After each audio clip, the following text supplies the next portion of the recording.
Hello అండి, welcome back to my channel Roja's fashion. ఈరోజు నేను వినాయకునికి ఎంతో ఇష్టమైన 1/2 కేజీ వెయిట్ ఉండే లడ్డూని ఈజీగా ఎలా తయారు చేయాలో చూపిస్తున్నానండి. చూడండి, దీనికోసం నేను ముందుగా ఒక గిన్నెలోకి 1/2 కిలో శనగపిండిని జల్లించి తీసుకొని 1/2 టేబుల్ స్పూన్ సాల్ట్ను కూడా యాడ్ చేసి కొద్దిగా వాటర్ని వేసుకుంటూ లమ్స్ లేకుండా ఇలా హ్యాండ్ విస్కర్తో కలుపుతున్నాను. ఈ పిండిని మరీ పల్చగా మరీ చిక్కగా కాకుండా దోశ బ్యాటర్ కన్నా కొద్దిగా తిక్కుగానే కలుపుకోవాలి. నెక్స్ట్ స్టవ్ వెలిగించి కడాయి పెట్టుకొని డీప్ ఫ్రైకి సరిపడా ఆయిల్ వేసుకున్నాను. ఆయిల్ హీట్ ఎక్కిన తర్వాత ముందుగా కలిపి పక్కన పెట్టుకున్న శనగపిండి మిశ్రమాన్ని ఇలా నేను చూపిస్తున్న విధంగా చిల్లుల గరిటెలోని వేసుకొని బూందీ కొట్టుకోవాలి. ఈ బూందీ అనేది ఎక్కువగా వేగకూడదు. చేతితో పట్టుకుంటే కొద్దిగా సాఫ్ట్గా ఉన్నప్పుడే మనము ఈ బూందీని ఒక ప్లేట్లోకి తీసేసుకోవాలి. బూందీని ఆయిల్లో ఎక్కువగా ఫ్రై చేయకూడదు. ఎక్కువగా ఫ్రై అయినట్లయితే క్రిస్పీగా అయిపోయి మనం పాకంలో వేసినప్పుడు బూందీ పాకాన్ని అబ్జర్వ్ చేసుకోలేవు. నెక్స్ట్ స్టవ్ మీద వేరే కడాయిలో 1/2 కిలో షుగర్ని యాడ్ చేసి 1/2 కప్పు వరకు వాటర్ని కూడా వేసుకొని తీగపాకం వచ్చే వరకు ఇలా గరిటెతో కలుపుతూ ఉండాలి. చూడండి, తీగపాకం ఇలా రావాలన్నమాట. తీగపాకం వచ్చేసింది కదా. ఇప్పుడు ముందుగా ఫ్రై చేసి పెట్టుకున్న బూందీని అంతటినీ కూడా ఈ పాకంలో వేసేసి ఇలా గరిటెతో ఒకసారి కలుపుకోవాలి. పాకం వేడిగా ఉన్నప్పుడే బూందీని కూడా వేసేసుకోవాలి. నెక్స్ట్ 1/2 టేబుల్ స్పూన్ యాలకుల పౌడర్ని కూడా వేసుకొని ఒకసారి కలిపేసి మూత పెట్టి పక్కన పెట్టుకుందాము. నెక్స్ట్ ఫ్రై పాన్ ఒకటి తీసుకొని 3 టేబుల్ స్పూన్స్ వరకు గీని యాడ్ చేసి 2 టేబుల్ స్పూన్స్ కిస్మిస్ని ఫ్రై చేసి ఒక గిన్నెలోకి తీసేసుకుందాము.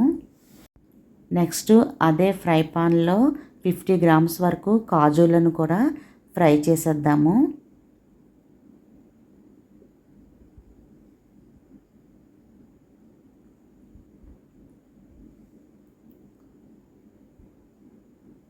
ఫ్రై అయిన కిస్మిస్లను కాజులను ఈ బూందీలో వేసేసుకుందాము.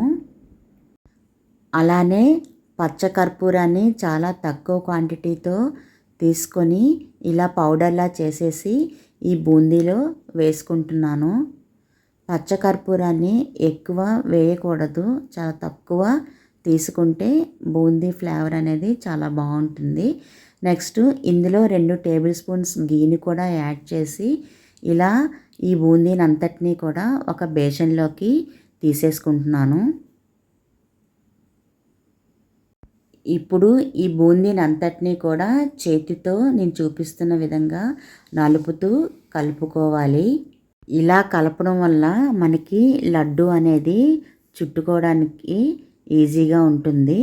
నెక్స్ట్ ఇలా కలుపుకున్న ఈ బూందీని అంతటినీ కూడా ఒక క్లాత్లోకి తీసుకొని నేను చూపిస్తున్న విధంగా ఇలాగా లడ్డూని అన్ని వైపులా రౌండ్గా ఇలా నొక్కుకుంటూ లడ్డూ షేప్ వచ్చే వరకు చుట్టుకోవాలి.